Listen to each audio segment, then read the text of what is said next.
520新政局，5月20到5月26下午2点到晚间10点，锁定 TVBS 56频道。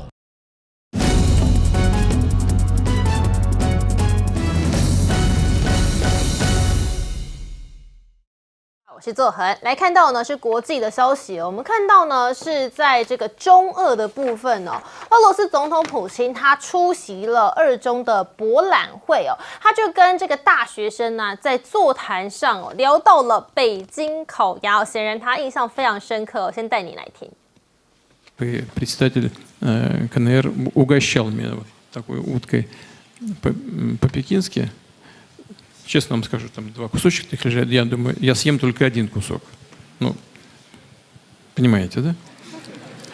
Вот. Но не мог удержаться, съел и 2, понимаете, уж больно было вкусно. 好，可以看到这北京烤鸭的魅力呢，普京也非常的喜欢。那么其实呢，当然他有表示到说，俄罗斯和中国大陆接下来呢有一些相关的合作贸易，包含是石油和天然气的部分了。主要就是要沿着西伯利亚力量2号输气管相同的路线。那么他说呢，可以铺设一条通往中国的输油管道哦。好处就是什么呢？就是确保对华供应的增加，也是呢这样的伙伴关系可以保障彼此能源的安全。那俄罗斯的专家呢就分析说，通往中国的输油管道也可以使俄罗斯的石油供应不会因为西方国家的制裁受到影响，因为现在西方的制裁主要还是针对这个石油海运这个管道，如果呢可以直接就盖一个石油管道的话，那么未来呢这适应力就会更高了，而且呢每年可以达到1000万吨以上哦。好，另外是俄罗斯有官员提到说，俄中呢确实不久后就要签署这样子的能源管道合约了。而且这个项目已经是基本上达成了一定的共识哦。那俄罗斯的副理呢，则是提到说，莫斯科和北京其实还着手了一些新的计划哦。好，我们刚看到呢，比较像是经济以及呢能源的部分哦。那现在呢，是不是连带到战略上呢，中俄都要来联手呢？我们刚刚看到这个北京烤鸭这一段哦，其实就是在中俄博览会的开幕式上哦。那中国大陆的国家副主席也宣读了习近平的贺信，它里头当然就是提到有关于贸易的部分哦，双方的贸易已经达到创纪录的2400亿美元了，而且中国大陆连续第14年是俄罗斯的第1大贸易伙伴国。那确实呢，普京就自己也讲说，俄中是一个密不可分的伙伴关系。那普京也提到说，中方其实对于俄乌战争呢有提供了一些调解的方案哦，那俄罗斯也没有拒绝在乌克兰的问题上进行谈判哦。普京到的北京呢，也说就是要寻求表明说，莫斯科他们现在目标就是要深化俄中的关系，也是呢要来作为抵御西方抵制2国的一个堡垒哦。好，那日媒就评论说，普京访华这个动作呢，其实就是中俄他们想要企图打破国际的秩序哦。所以美法媒体他们都说这个叫做什么终身恶将。好，《华尔街日报》的评论呢也提到说，这个访华的动作呢，其实是展现俄中的团结，但是他们就酸说，这难掩说2国的关系还是很不对等的。另外，法国的媒体也提到说，中国领导人欢迎普京到访，但是他们却不想要算要卷入战争。而日本经济新闻呢，则是说中俄是共谋和美国冲突的不同的方向哦，这是普京访华呢比较有决定性的意义哦。而这个访华呢，对世界的影响确实也比以往都还要重大哦。可是我们注意到了吗？怎么都好像是一些评论式的，就是这种媒体式的？难道是美国只敢让媒体来做这个放话吗？好，但是我们刚刚有提到有关于俄乌战争的部分呢。看到最新的这个战局发展呢，是在乌克兰的东北方哈尔科夫这个地方，当然它是一个战略位置非常重要的地区哦。那普京就有解释说，为什么现在他们要持续的攻进这个地方呢？因为要建立安全区，但是他提到说他们不是想要占领的。那另外呢，要怎么样强攻呢？当然现在就是开始打一些巷战了，包含是位在哈尔科夫以北的，我们看到这个沃尔陈斯克以及利普奇这2个地区哦，兵分2路哦，要另辟一些战场。当然了，乌克兰军队现在也是使命的在做抵抗哦。好，那北约呢，甚至现在哦就传出说，一步步迈向要把军队派往乌克兰协助训练。而且呢，就说这个举动啊，恐怕是会模糊了先前呢他们自己所设下的红线，等于是把美国跟欧洲呢又更直接的卷入了乌克兰战争。不过北约强调说，个别国家这么做的话，其实不构成北约和俄国交战的条件呢。那我们就看到俄罗斯的发言人呢，他就回击了，他说，在这些使用西方武器的野蛮袭击背后呢，泽伦斯基政权的美英管理者形象哦，已经是显露无遗了。那么他就再次点名，包含华盛顿啊、伦敦啊这些西方国家哦，以及他们所控制的这个基辅哦，他们正在玩火，就说小心呐，你可能就是要踩到我们俄罗斯的底线了。好，先请教彬哥哦，是怎么看说，在这个当然俄罗斯跟中国大陆哦，他们持续保持紧密的关系之下，未来这个油气贸易是不是真的有可能，他们透过这样的结合就可以联手抗美？其实，美国过去几十年的战略就是一直不断的要分化俄罗斯跟中国大陆，因为这2个国家结盟对美国是极端不利。那可是问题是，拜登真的干了一件非常漂亮的事，他成功的促成中俄联合。所以这在美国来讲是战略上的重大失败。这个未来影响会非常非常深远，因为以美国现在的国力来说，单独对付中国大陆或对付俄罗斯，它都有胜算。可是，一旦中俄结合之后，它的胜算就变得非常非常低。所以这个对美国来讲是最要不得的。可是拜登一手促成了这个东西，那现在中俄开始越来越紧密的结合，当然就是因为俄罗斯有乌克兰战争的关系，所以呢，他对中国所求比较多，所以他对中国也比如说包括开放了西伯利亚，包括现在这样油管啊。这些连线，因为俄罗斯在经济上需要中国的资源，那对中国来讲，它好处也很多，它也可以从俄罗斯那边获得它非常关键的、重要的这些天然资源，所以这2国彼此之间是互补而且结合的。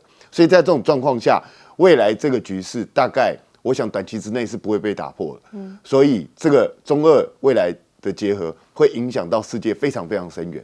那可是呢，我觉得西方这些国家还有这些媒体很有趣，就是他们说哦，你要裂解整个世界的秩序了，然后你说哦，这中俄2国之间不平等。那我请教一下，美法之间很平等吗？美日之间是平等的关系吗？你告诉我，美韩之间算是平等的关系吗？你整个欧盟都被美国牵着鼻子走，那还是你们觉得做人家的随从很高兴？中俄是不是在打破世界现存的秩序？我认为是。但是那是因为现在世界现存的秩序是一个不平等的秩序，是美国一个国家来主导整个世界。请问一下，这是对的吗？这是公平的吗？这对世界的稳定是有帮助的吗？世界各国不是大家都应该是平等的吗？应该是互相帮助、互相合作、互相协助，而不是现在一个任由美国予取予求。特别是在最近的加沙走廊的事件上，美国已经展现出了他身为世界霸主，然后完全没有站在一个公平地位的这样的一个严重的问题。所以我觉得这个是大家都要去注意，欧洲国家应该去想一想，世界是不是到了应该改变的时候？来，周老师。好，这个俄罗斯最近的这个行动哈，其实它跟中国大陆之间其实还是有一些双方没有办法达成共识的地方啦。比如像说他讲到西伯利亚2号，那虽然说是马上会签，但是到现在这一次毕竟没有签嘛，等于普丁访问中国大陆是最合适的时候，但却没有签，表示双方还是有一些歧见啊。当然，就关键就是说，因为这个计划要投资4000亿美金，所以除了天然气价格到底应该怎么定之外，这个它的合作方式，因为北京一直希望说它也能够投入它的开发，而不是只是跟它购买。那这当然是一个，另外一个我们看到就是说，之前也有人认为说，其实双方有可能会共同去开发远东地区，但结果呢，这个最后在联合声明上写的是什么？就是说，远东地区的这个所谓农业合作区呢，继续研究，这表示双方也还是没有共识。其实唯一有共识的地方在哪里？包括第一个，扩大双方的这个贸易，特别是所谓用本币交易，然后呢，双方可以在对方呢发行这个债券，然后呢，在保险业、再保险业的这个相互开放，那这些其实都是要扩大都是要降低美元的使用，扩大本币的使用，当然这个人民币就会受惠嘛。所以这个双方都有共识。另外一个是什么？就是在这个远东地区这一块呢，其实在那个黑龙江上有这个开发这个黑瞎子岛。那黑瞎子岛这个其实是很关键，因为过去双方是有主权争议的。那现在他除了开发黑瞎子岛之外，他也在讨论，就是说俄罗斯会跟中国大陆共同去跟北韩讨论在图们江的出海口。那因为这一块呢，其实中国大陆是没有跟北韩跟俄罗斯接壤，它是只有俄罗斯跟北韩的接壤地区，可是它卡住了中国大陆的船只出海。因为这个地方目前只有300吨以下，而且只有渔船可以出海。大陆的船那而且它那边有一个大桥，它那个大桥上面其实有7公尺哦，所以很多的这个大的船是没办法过。那因此，如果未来真的打通了，甚至把那个桥做一些改变的话，那当然对于大陆来说，第一个大型的商船，这会大大的这个等于替东北找到另外一个出海口，因为现在东北唯一的出海口是大连嘛，那等于是找到另外一个出海口。对不起，还有除了大连之外，还有营口啦。那其实，但主要都是在黄海这一侧，它在日本海那一侧没有出海口，图们江出去是日本海。第二个是什么？就甚至大陆的军舰有可能从那边直接出去。那这个当然对于未来所谓的中国大陆跟俄国的这种海军的协作共同演习。那这一方面其实有了这个出海口，对于这样子的操作也会更加的便利哈。所以我认为，对于地缘政治来说，对于大陆的经济来说，最大的一个突破是在图们江的出海口这个部分。好，所以来，接下来厉将军怎么看？说北约是不是要协训乌克兰的军队那这个会不会让美欧好像就有点太直接的变成卷入战争？来不及了，来不及了。我现在讲普京现在也来不及了。对，哈尔科夫这场战役普京讲了一句话，目的是在建立安全区，无占领计划。其实普京讲一半真话一半假话，他确实是没有占领计划。为什么呢？你5万的士兵，你怎么去占领100多万的城市？那确实是不太可能了。就军事角度立场来看的话，你5万的部队进入那么大一个城市，其实进去以后大概什么兵都看不到，一个路口一个兵，大概这个城市就看不到人了。但是你说他只是建立安全区吗？我不认为。我觉得他这次的目的我跟各位说其实就是叫军语上面叫做一句话，叫做破敌决战，然后完全歼灭。也就是说，我们都知道，用平常我们讲的话叫做我攻敌人所必救的地方嘛。我现在攻你哈尔科夫，就是你必须要救的地方。你来这边救，你就必须。现在来讲，事实上也是这样，不是，就是他的总预备队已经投入了，也就是乌克兰的所有的兵力都投入在这边，因为我必须要救哈尔科夫嘛。在这种状况下，我所有压箱底的所有军力大概都已经投进去。压箱底军力投进去以后，我就是破你决战，强迫你来跟我决战。决战的目的在什么？歼灭敌人有生力量，也就彻底将你歼灭。当这个乌克兰的部队被彻底歼灭之后，那乌克兰只有一件事情，就是屈服敌人的被屈服于作战意志，就完全没有作战意志，我完全没有兵可以用的状况下，我在什么北约你协训谁啊？对不对？你没有人可以协训啦，对不对？你现在来讲，我们知道乌克兰来讲的话，所有的这种可以征召的人都已经征召了，剩下来包括有这个艾滋病的、这个癌症这个初期的，甚至于妇女，甚至于囚犯都已经征召完了。让外国来讲的话，他也不可能。逃亡到国外的这些年轻人也不太可能再回到乌克兰，你征不到兵，那我试问你北约你协训什么？所以现在来讲的话，我觉得这个美国在看到中俄这种合作真的是背脊发凉啊，不知道怎么办。然后除了刚刚这个左教授讲的这些以外，我觉得说是中俄的合作有它的必然性。为什么？俄国来讲的话，你美国把它的这个卖往欧洲的天然气管道北溪2号给它炸掉。那往后来讲的话，它这些天然气卖不到欧洲去，那它国家为了要生存它就卖给谁？就卖给中国。那中国刚好怎么样？中国来讲的话，它虽然自己也有在新疆那边有一些油田或者天然气，但是毕竟来讲的话，数量不大，才能够开采的数量不多。所以来讲，中国有这个需求，俄国有这个地方有这么多的天然气要卖，它没地方卖，所以它刚好中国刚好要，它就刚好提供给中国。所以说两国的这种合作有它一种必然性。那现在西伯利亚2号，关键就是说他们现在后续的讨论就是说要不要经过蒙古。因为经过蒙古来讲，道路最近，那我觉得经过蒙古的可能性，这问题也解决了。因为为什么？因为我们看到中国已经派了一个合成营到蒙古去做这个军事的这种演习的动作，那代表中蒙之间的这种彼此之间的这种以前的一些心结大概也化解掉。所以说，北溪2号管线通过蒙古的可能性，我觉得是很大的。对，确实哦，这个国际局势不断的发展，更多的国际内容马上回来。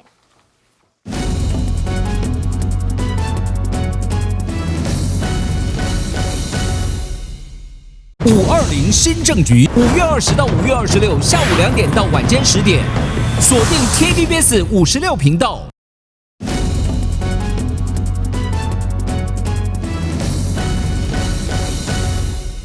欢迎回来，新闻大白话。我们知道美国11月份的大选呢，即将就要到来了。不过呢，我们看到，也许就是因为大选的关系，现在拜登他要争取连任嘛，所以他对于呢一些中国大陆的政策呢是更加的疯狂了。好，现在国际货币基金呢要对华增加关税哦，那就说呢，这个可能会祸及全球哦。因为怎么说呢？因为他就提到说，维持开放贸易体系是对美国有利的，喊话说美国应该要和中国合力解决贸易的问题，而不是持续的增加惩罚性的关税哦。那我们看到拜登的首席经济顾问哦，他则是说，强力捍卫美国对中国实施的新关税措施呢，这个举动就是要避免中国不公平的贸易行为，因为这样会伤害美国的制造业，这是一个必要的手段。美国没有办法再接受又有一次的中国震撼了。可是啊，这个美国政府呢，现在还是持续的，像包含还有制裁陆企的部分呢，美国政府呢就以涉及强迫劳动为由，宣布禁止了26家再增加哦。中棉花的贸易商哦，或是仓储啊、进口产品等等的，那其中有21家呢，就是被认定说，因为他们贩售新疆棉；另外5家呢，则是因为采购新疆棉而且这个禁令17号就要生效了。美国的国土安全部也强调说，这个公告就是清单规模最大的一次扩充了。好，但是呢，对于中国大陆，包含像是刚刚提到的陆企的制裁啊，以及呢关税增加的部分呢，会不会其实都是表面做功夫呢？因为呢，我们就看到布鲁金斯这个学会的研究员呢，就提到说，拜登现在这个新的关税措施是增加了中国报复的风险，最终可能受害的还是自己，会拖累到美国的经济成长。那如果共和党和民主党人要赢得选举，继续的采取这种对立的方式的话，担心的是接下来两国关系会受到影响哦。美国媒体就分析说，拜登增加关税，而且呢，这可能会加剧未来通膨的压力哦。主要就是他要显示说，在对华的政策上，他比川普还更强硬，要来讨好的就是美国摇摆州的这些蓝领选民。而拜登呢，现在看起来呢，因为在几次的民调都显示说他落后川普的状况之下，他是不是越焦急就越可能失败呢？因为我们看到，光是就这个总统辩论的议题哦，两边呢再度又有了攻防，先带您一起来听。Donald Trump lost 2 debates to me in 2020. Since then, he hadn't shown up for debate. Now he's acting like he wants to debate me again. Well, make my day, pal. I'll even do it twice. So let's pick the dates, Donald. I hear you're free on Wednesdays. 好，你可以看到，就是拜登呢在呛川普说，要不要来跟我提前辩论呢？那当然呢，对于这个拜登要挑战辩论的这些事情呢，川普也是酸哦，说啦，这个选民可能只会觉得他在显老哦，这辩论的公关根本就没有做好。那我们刚刚其实提到说，拜登现在动作越大，是不是代表说他越焦急？那人一挤啊，会不会更糟呢？因为包含对华关税的部分，恐怕会冲击到他自身的气候减排政策哦。另外是还有对以色列的政策啊，前后矛盾的情况之下呢，在这个亲以和挺巴的选民当中，恐怕还反而是两边不讨好哦，而且国际上啊也会让美国的颜面尽失。那不止这样哦，还有美债的问题哦，也是相当的头疼呢，因为现在美债啊已经超过1000兆元，压爆了经济体哦，在一天内哦，有2大的金融体都示警了。这是呢呢，美国2位金融投资大咖，一个是摩根大通的执行长，另外是桥水的创办人，他们不约而同都提到说，美国政府啊，对于美债的问题呢，应该要赶快解决，因为这个也影响到投资者对于美国政府到底能不能解决感到相当的担忧哦。那现在美债问题这么大啊，所以很多人呢开始转买什么黄金了，所以黄金的价格不断的飙涨，2400美元呢也已经破了，即将就要准备创下历史新高了。那主要还是因为呢，美国降息的希望重燃，再加上呢中国刺激的措施哦，所以我们看到17号6月交割的这个黄金期货价格是上涨了1.3%哦，所以越来越贵了。那尤其呢，在日元贬值的状况之下呢，我们看到日本的黄金零售价也同样是连续3天创下了历史的新高。黄金现在各国大家都开始在疯抢哦，还有是在越南哦，说民众啊也是疯狂的抢购哦，当地每1两的黄金价格呢，还比国际的金价要高。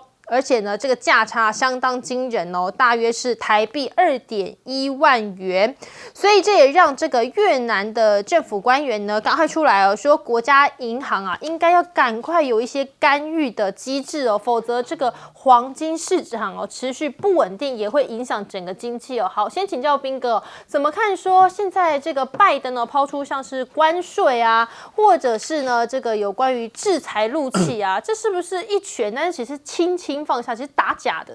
他现在其实就是完全就是转换成一个选举模式，所以呢，一切做的事情都是为了大选。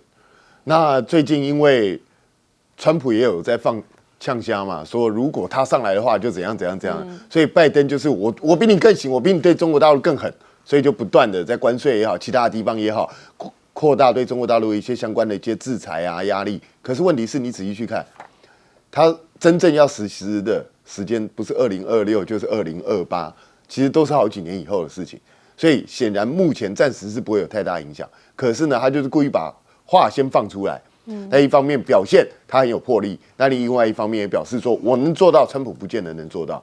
可是问题是，拜登搞错一件事，这世界上要讲大话，那个川普绝对是一把罩的，他绝对比拜登更厉害。所以那个拜登说要征100%关税，川普就说我200。对啊，他反正给你乱喊，他在喊价一样。对啊，他又不是现在总统，他无所谓，他随便喊啊。那像刚刚我们也提到了，川普根本习近平都没讲这句话，他就直接告诉你，习近平要拿下台湾了，他就直接这样讲了。所以他就是随便胡说八道啊，无所谓，反正他也不在位，随便讲都可以。所以我觉得拜登想要用这一招去对付川普，是不大那个有智慧的一个方式啊。那至于说他要找川普辩论，你觉得你是川普，你会愿意跟他辩论吗？根本不会，因为拜登知道自己现在声望下挫，而且他在外交内政方面都是完全找不到方向，所以他要赶快转移目标，转移话题，希望把民众拉抬到他跟川普对决这个话题。可是川普怎么会傻到去上这个当？根本不会去做这件事情，反而是拜登，你现在面临以色列这个困境，你怎么解决这个问题？然后你美国内部债台高筑。请问一下，你怎么解决？我跟你讲，拜登不会解决。实际上，我也不认为，就算将来是川普上任，川普也不会解决。为什么？因为美国的债已经大到已经几乎没有办法还了。那如果你要去还，你就要紧缩开支。问题是，美国现在正是他在全球霸权受到挑战的时候，他怎么减缩这个开支？所以，这个现在就是一个游戏，什么游戏？就是炸弹一手接一手，看传到谁的手上爆炸而已。其实基本上就是这样。所以我觉得美国现在已经陷入了一个无法回归的死胡同。来，朱老师怎么看这个死胡同？对，首先我们看到，其实拜登这一次他提出的这个关税哈，基本上来讲是他的看起来很凶悍，但实际上的范围是比较小了。川普任内，美国对中国大陆的制裁的这个范围是3600亿美元的这个产品，那这一次是多少？180亿，所以是川普时代的1/20。那当然，第二个就是说，他当然还是有选择性的，比如像他选择的一些地方啊，像这个乔治亚州，因为为什么特别提到乔治亚州？因为传统上来讲，电动车主要的生产基地就跟传统的汽车生产基地是一样，所以传统汽车生产基地最大是在密西根州。那么除了密西根州啊、俄亥俄州这些传统的汽车生产基地之外，乔治亚州最近也有很多的这个所谓电动车的这个生产计划，而乔治亚州也是一个主要的摇摆州，拜登在这里民调上输了10%。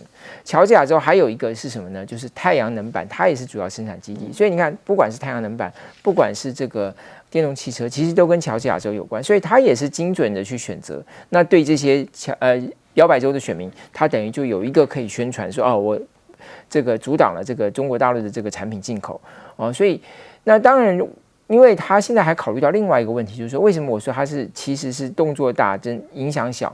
因为还有一个可能的影响，就是说美国自己的汽车会不会受到影响？包括这2个部分。第一个，美国会不会因为禁止了，就是说对中国大陆的电动车课征过高的关税，而使得它本身物价上升？但事实上，美国从中国大陆进口的这个电动汽车，占美国整体的这个电动汽车的这个消费的比例呢，其实大概只有在美国整体汽车的销售比例里头，大概只有2%左右，所以其实是非常非常低了。美国整体大概是100多万，然后中国大陆的汽车，中国大陆的这个电动车大概2-3万所以其实非常非常有限。那这里头又如果是美国公司投资在中国大陆，那销售回来的更是非常少。所以这些里头我们就可以看到，就是说实际上来讲，它真正会影响它国内的物价的，其实相对有限那因此他为什么敢于这个时候做这件事情？但即使是如此整体来讲，他也非常了解到说，像 IMF 都反对嘛，就是说整体来讲，这是一个比较没有逻辑的一个做法了。因为如果我们要推动能源转型，当然希望是有更多更廉价的这个新能源的产品，更何况就是说，各国其实也都在进行补贴，那美国本身也在进行补贴所以我想如何就是说最后怎么样，就是说能够让美国跟中国大陆在这个问题上双方能够彼此忍耐到选举结束，我认为是一个比较可能的一个路径。一切都是为了选票来，李将军。对啊，没错一切都为了选票这个美国真的敢做这么重的贸易开战？贸易税吗？开战吗？我特别要讲美国驻华大使伯恩斯他特别讲了一句话，他在受访的时候公开在电视上面讲，他说如果说是我们跟中国脱钩断链，真的脱钩来讲的话，美国有75万人会担心今天晚上桌上没有晚餐。为什么？因为美国很多的这种原料或零附件都必须要靠中国来供给。那你如果增加关税来讲的话，势必就是增加民众的负担。那贸易这个民众来讲的话，它的通膨势必会增长，所以他会说这个美国有70万人会没有晚餐，但是我觉得可能不止75万了，那可能上百万必须要抓田鼠来补充蛋白质都有可能那现在黄金会涨成这个样子，也是出乎人家意料之外。黄金会涨代表什么？就是代表这全世界来讲，大家对你美金越来越不信任嘛。以前黄金跟美金彼此是一个跷跷板，这边涨那边就跌。那现在黄金会涨成这个样子，代表大家对美国的美元越来越没有信心了。那越南为什么会这么严重呢？大家要知道，说前一阵子越南的女首富张美兰，对，被判了死刑。为什么？因为贪污罪嘛。他欺诈贪污，他是什么样贪污呢？他是做房地产，然后他房地产需要有银行跟银行借钱，结果他是自己开了一家银行，自己跟自己借钱，那结果这个借了钱又总共借了钱借了8000多亿，自己跟自己借了8000多亿，那这些钱不晓得到哪里去了，所以他现在来讲被判死刑，那也拖垮了2个这个越南的这种领导人，也被他拖下水。但是我觉得大家不要替越南担心，因为这个女首富她讲了一句话，她说她有8700亿黄金藏在海里面，大家就疯狂了。你看她在被判死刑的时候，她还是很稳定她就后台来讲，我有这么多黄金，对不对？你国家要不要？我没有在怕，对不对？她这从海里面，如果说可以把这黄金拿出来还给国家国库来讲的话，那越南大概可以填补这个洞。但是讲这个虽然说笑话，但是我们也看得出来。这一波因为美元的升息，整个收割了这种比较新兴国家、经济体制比较弱的这些国家都被收割了，尤其像越南，其实不只是越南，对不对？日元也贬值很厉害，越南其实也很厉害。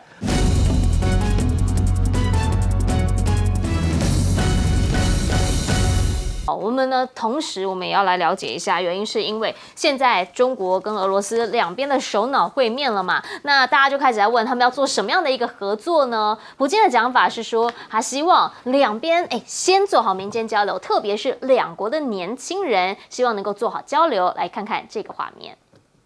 прошу. 总统先生，您好。你好，你好。Здравствуйте. Хочу только извиниться перед жителями города за то, что с нашим приездом, я это увидел, приняты такие достаточно жесткие меры обеспечения безопасности. Это вызывает определенные неудобства для граждан. Здесь пресса работает. Извините, пожалуйста. Значит, мы скоро уедем.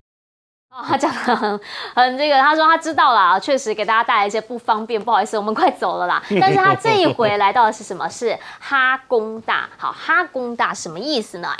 过往100年前，这个是俄罗斯人所创建的，是要为中东铁路培养人才。那现在所培养的是什么？是核工业领域的顶尖人才。所以大家开始在讲了，说这一次来，他们说呢，双方会有更多的合作，军事方面、太空方面的合作。哇，这一些人才，他们通通这一次是不是都要一次揽获？原因是因为呢，他这次就有特别提到了重离子同步加速器的实验呢，希望能够取得世界级的发现。那这里面呢，是跟这个核反应炉的工作是会有些关系的。他们就是希望在各个领域能合作的，大家尽量来。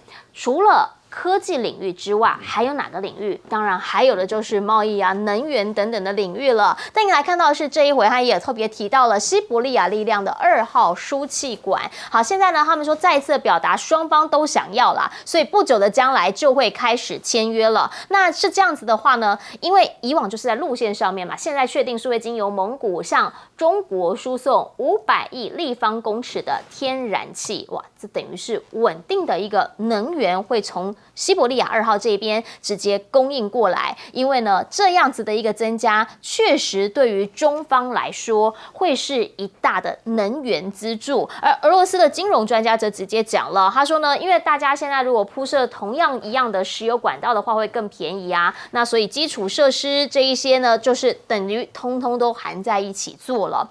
这一次，普京除了去了北京之外，还去了哈尔滨，而且他就去2天而已，一天呢留在清晨的时候就到，然后就留在北京这边，到晚上呢还跟习近平一起吃个饭，见到中南海里面。第2天呢就直接全天都在哈尔滨，他们就直接讲了，以往是不会这样，以往通常呢就是全部都待在北京做军事啊、做外交上面的各种的协商，或者是要了解能够做到什么样的一个合作声明。好，现在呢，他说为什么会到了哈尔滨去？最主要的原因就是因为了，现在呢就是希望能够来理解，绕过这个之外，还能够做到什么样能够直接合作的层面。特别是现在他已经把防长换成了懂经济的人了，那哈尔滨现在就是什么军工经贸嘛，又离他们那么近，所以呢，能怎么做？希望实际的来谈，直接前面的直接接手了，就开始上攻了。那现在呢，到底俄罗斯前线状况怎么样？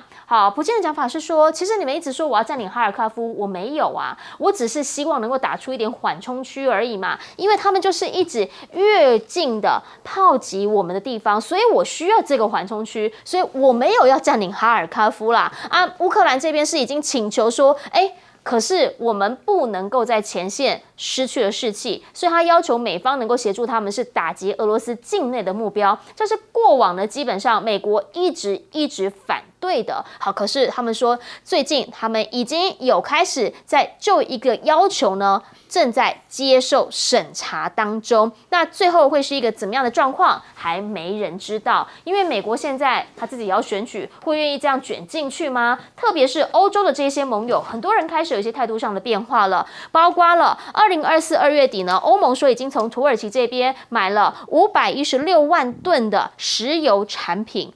这一些哪里来的？这一些其实是俄罗斯来的啊，所以呢，大家就开始在问了，真的欧盟有全部在挺乌克兰吗？因为一直都说你们要制裁俄罗斯啊，不要跟俄罗斯再给他们帮忙啊，但是就发现了，怎么有5家的欧盟银行员工还是持续的在俄罗斯这边在工作着，那表示就是一定是你们工作量没有减少，所以才会维持同样的水平嘛。大家就想问，目前的状态，俄乌战是玩真的，玩假的？回过头也要请教亮哥怎么样来看。好，普京呢现在到访在哈工大这边，其实他待的时间还蛮久的，什么样的意涵？不，主要是因为哈工大跟俄罗斯有特殊关系啦。是它事实上当年俄罗斯协助创建的嘛。那而且你去过哈尔滨，你都知道它是俄罗斯化最明显的城市。对，所以就意味着2个意思啦，就是说未来俄罗斯现在西伯利亚开发计划，当然需要中国投资嘛，而且他也希望中国大陆能够协助俄罗斯发展科技创新的产业。是，它事实上是要成立科技园区啦，还有科技产业研究院。那他来哈工大，当然就意味着希望能够像当年那样双方合作的传统嘛。那这次方向是倒过来了，变成是中国去协助俄罗斯这样了哈。那我觉得普京这次来啊，当然这个中俄发表了有关对国际政治秩序的看法啊，经济的看法，这个大概都是过去都已经看过了。然后主要是要稳住中俄贸易啦，然后就是希望中俄双方经贸合作的计划都可以现在就开始启动。可是有一个东西是他带来的礼物了，因为这个都是有求于人家嘛，那你总要带礼物来啊。我觉得他最明显的礼物是俄罗斯在亚洲的地缘政治跟中国有一些矛盾的地方，它全部解封。哦，比如说包括蒙古，包括朝鲜啊，就北韩啊，它这次图们江流域也带进来了，然后包括这个海参崴，海参崴未来很可能会开放，让中国东北变成出海港。那这个都是解封的意思，因为中亚的部分我们知道，后来他允许他盖中吉乌铁路嘛，是啊，那也是俄罗斯的让步啊。对，那这次有关蒙古了，因为蒙古跟北韩是俄罗斯说得动的啦，事实上这2个国家都没有来，那结果俄罗斯就直接帮他们答应了，你知道吗？那表示说他回去搞定的意思嘛。那当然也包括很露骨的啦，露骨的说他们将要在北极航线重置合作，是航太啦，方方面面都有了啊。所以我是觉得从这样看会比较准确啦，就是他是在战略级别还有政治经济都要全方位合作啊。那确实在这个时候能帮他忙的，真的只有中国了啊。那至于哈尔科夫啊，我认为普京讲那个话就是政治化了。事实上，你如果了解军事，你就知道哈尔科夫那个城市是不能打的啦。那个地方是工业中心，又是高等教育的中心，怎么能打？那个地方事实上就跟当年北平一样啊，就是，可是基本上就是哈尔科夫那个区域，俄罗斯确实打了很多地方，因为它距离俄罗斯很近啊。所以你说你只是要建立一个军事缓冲区啊，我们也要打哈尔科夫市啊，这个我认为就军事角度来讲是没有人会相信的啦，啊，因为当他的这个哈尔科夫市周边的据点如果都被俄罗斯占领了，那哈尔科夫市基本上就是一个没有防御能力的城市了，因为这一个地带乌克兰并没有建防御工事。比如说壕沟啦，或者各式各样的地雷啊，没有，因为当初整个战争的焦点都在顿巴斯嘛，所以现在突然之间俄罗斯这样过来啊，而且集结那么大的部队，实际上有些地方根本就没有打，那目前他就已经进入整个哈尔科夫的区域，大概有200多公里了啊，那当然还没有打到哈尔科夫市啦，我认为搞不好他。未来搞不好想要搞1948年和平解放北平那个模式了，所以我觉得这个话在军事上我很难相信啊，说你一定不会打，我不相信啊，因为你如果要确保这个乌克兰不能够透过俄罗斯边境来做一些骚扰啊，你这个军事缓冲区最后一定会大到包括哈尔科夫市在内，这样才会够大啦。是，所以我是觉得。恐怕早晚还是会打，就政治化就对了啦，听听就好。请教吴老师怎么看？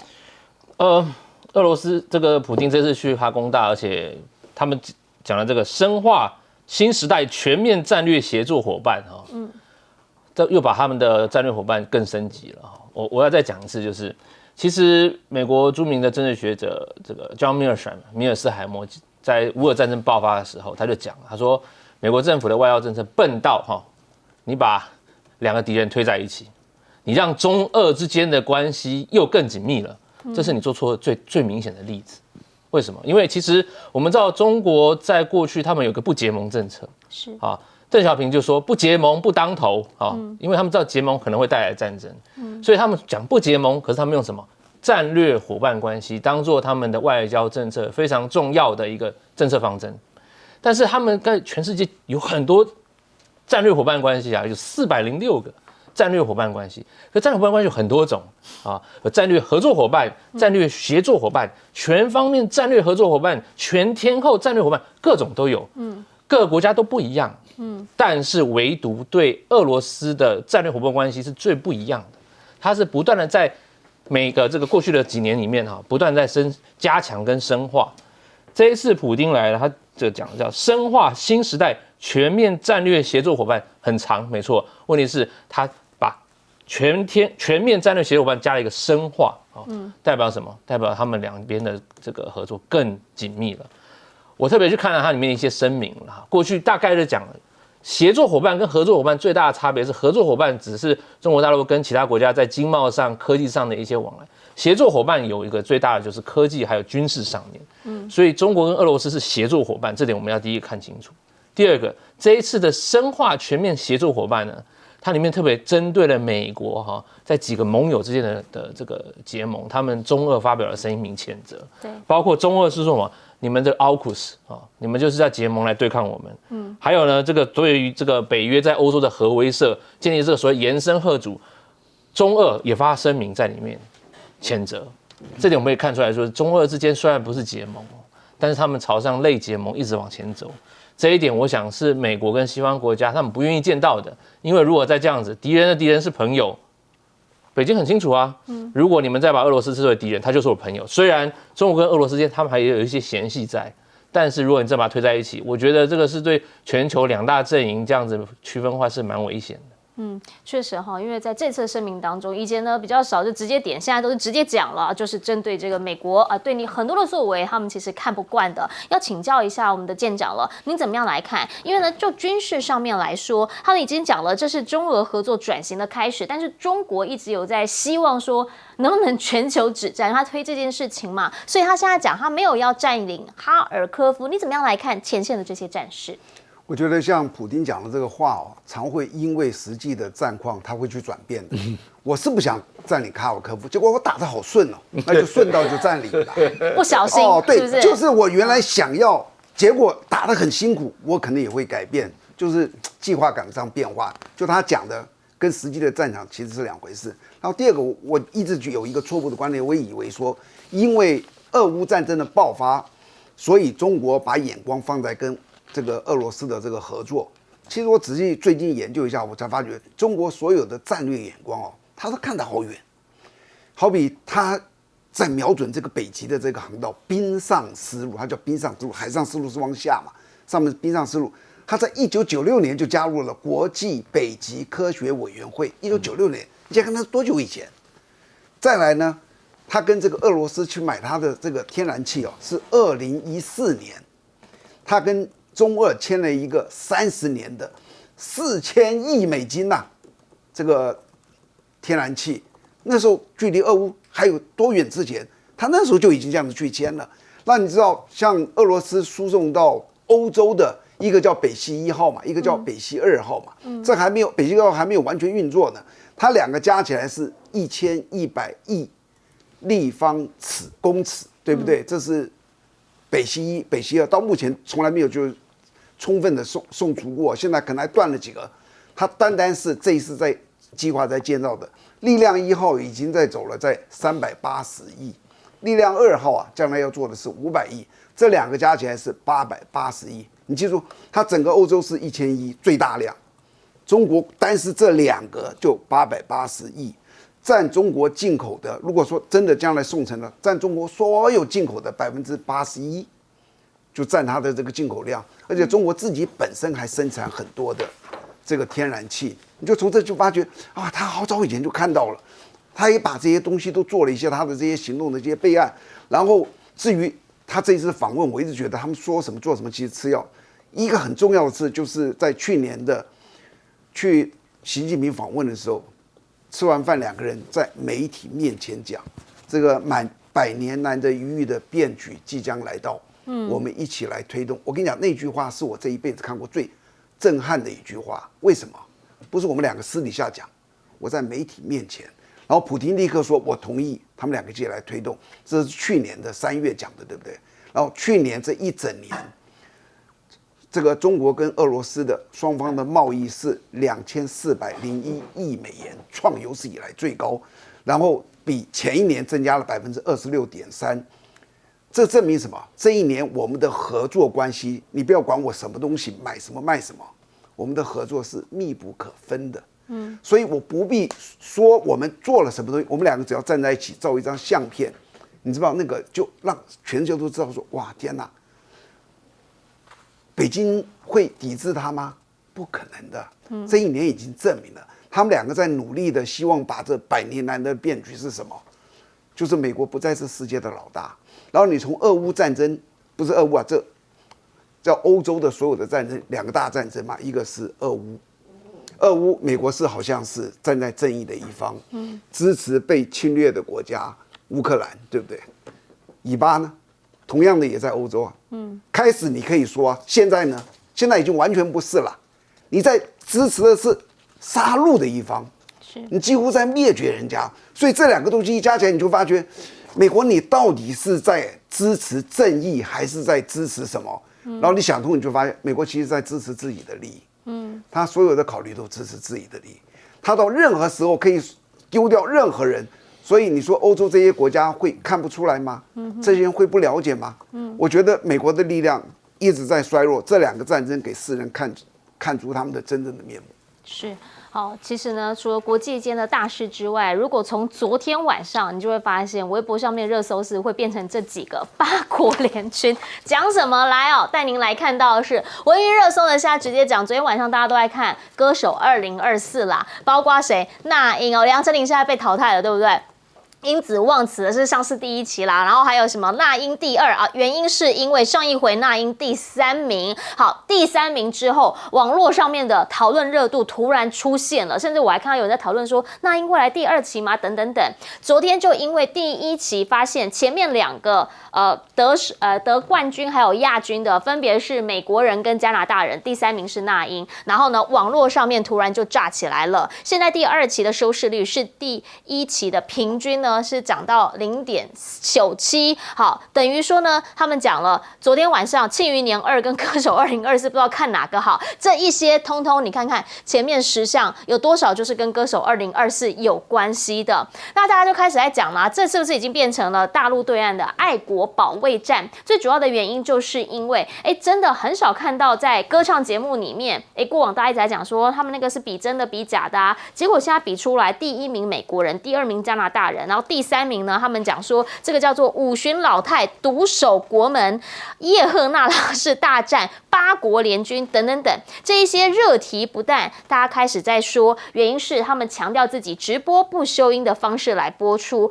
开创性的方式确实让大家呢有很多的讨论，甚至还讲说下一次是美国的一个大咖歌手会来啊，到底会是怎么样？大家现在呢也都还在看，下一个来的说有可能是他啦。好，当代的流行演唱天花板亚当兰伯特，现在说有可能是他，甚至还说王力宏有可能会去，中岛美嘉可能会去，哇，越来越大咖，大家开始在讲这个可能会是今年这个最近这几个月来最热搜的一个话题，也许会一直都在热搜榜上了。因为呢，在这样子的一个氛围里面，为什么大家会都在看？原因是因为这对比的、对战的，哇，是来自美国的、来自加拿大的、来自日本的，突然有一种民族情感。那个对战的战场在哪里？在电动车了。来，全新一度的这个新能源车销量呢，说已经破了320万辆了。中国有16款车是进到了 Top 20，也就是说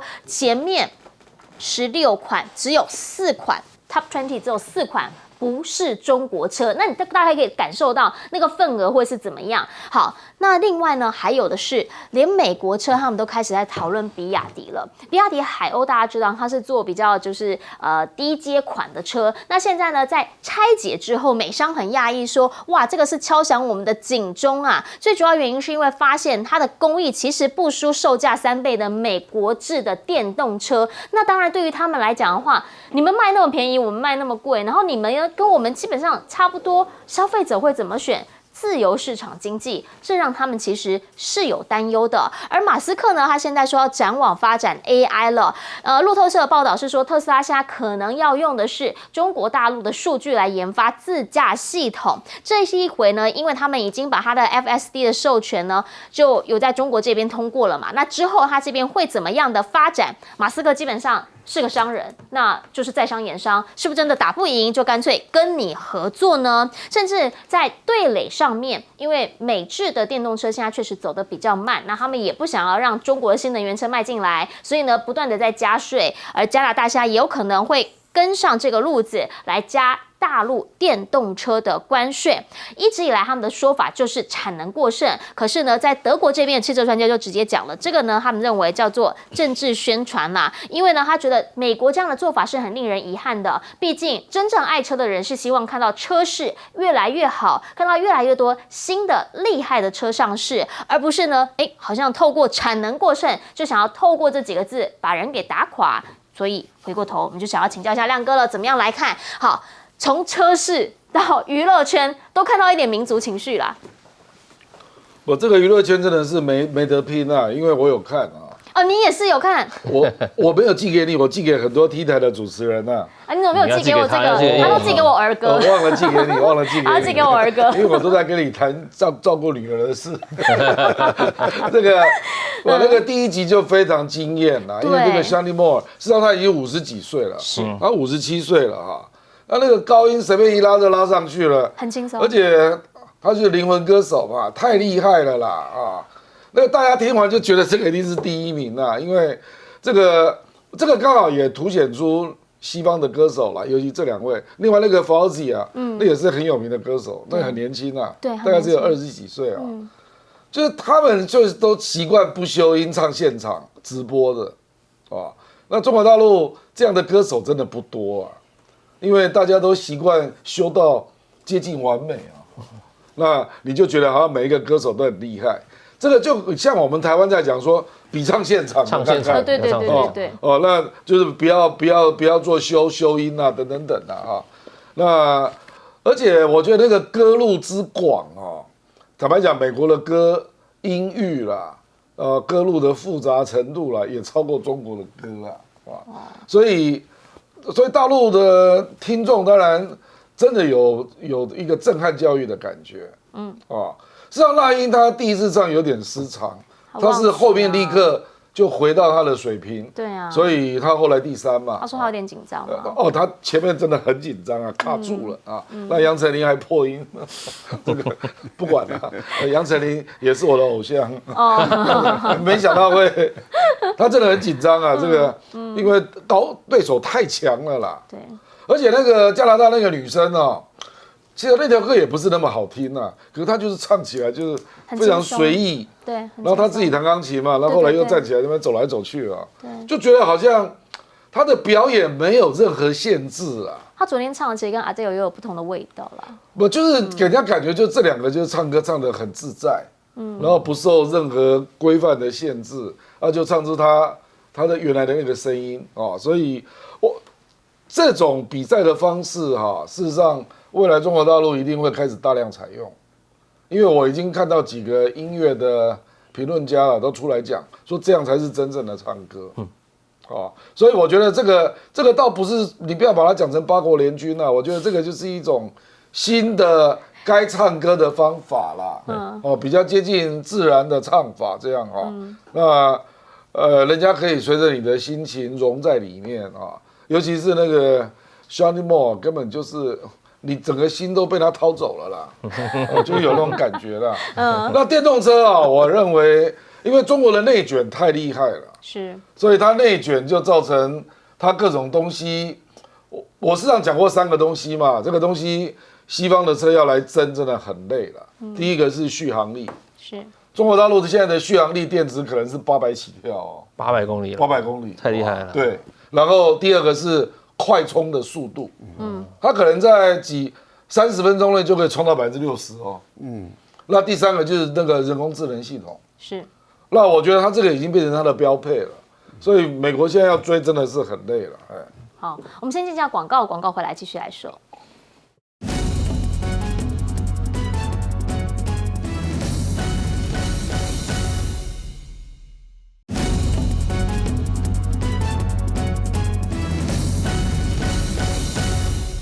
好，刚刚特别讲到了，说从娱乐圈到车市，好像都看到一些的民族性。想要请教一下吴老师，你怎么样来看？其实唱歌这东西代表说一个国家的软实力在不断的提升了。哈，那这一次你说香蒂莫尔这种唱灵魂乐的，那他本身的技巧跟他的歌喉是，他可能就有这种的天分，再加上他的技巧，好。那这种唱灵魂乐的，在美国到处都很多啊。唱现场的可能也比较长啦。他们从教会唱这个福音歌曲开始，就从小在练习这种事情。所以对他们唱灵魂乐，对他们唱 R&B， 甚至你说唱这种所谓音域要转很多的，他们可能就是从小在练习，而且不一定是练习，他就让他唱福音这样子。那其实中国大陆他们可以发展这类似的东西。中国大陆有很好的人才。由于他们有许多少数民族，或是高山族，或者是他们的民族的这个音域也很广啊。那他们有这种天分、有这种条件的时候，接下来就是技巧上的培训。那刚才亮哥讲得很好，他现在有很多音乐老师，他们知道说，所谓的修音，我们不要讲假唱好了。之前假唱可能大家因为其实没有假唱的东西，它是一个东西它是修饰啦，修的多跟修的少而已。那修音的东西，他们可能如果接下来要降低，就是用技巧方法来提升。我觉得这是一个国家软实力的提升。是，我们不要讲到民族情绪或是民族性，因为它会有两面刃的关系。如果你是把它这种是一个中产阶级的起飞，接下来就是软实力的上升，就跟 Joseph 那讲的是一样的。一个国家要有软实力的提升，不是只有硬实力。因为如果你全部在讲硬实力，会让这个国家剑拔弩张，太张牙舞爪。这样子国际的形象会不太好。如果你用软实力去告诉别人说这也是一个中国的故事，讲好中国故事，我觉得这是很好的学习。就像他们现在这个所谓的新三样，或者是电动车的太阳能电池跟那个锂电池啊，去年总共是1.6兆的这个人民币的出口。上升了30%，代表说中国大陆在这个所谓能源科技跟干净能源上面也做了长足的进步。我觉得这也是一个软实力，甚至往巧实力的方向前进。好，确实，因为呢，全部 Top 20 16辆是他们的，那你就看得出来，他在这个市场的实力是什么样的一个状况了。等等广告回来，我们就要请纪念长来帮我们做总结。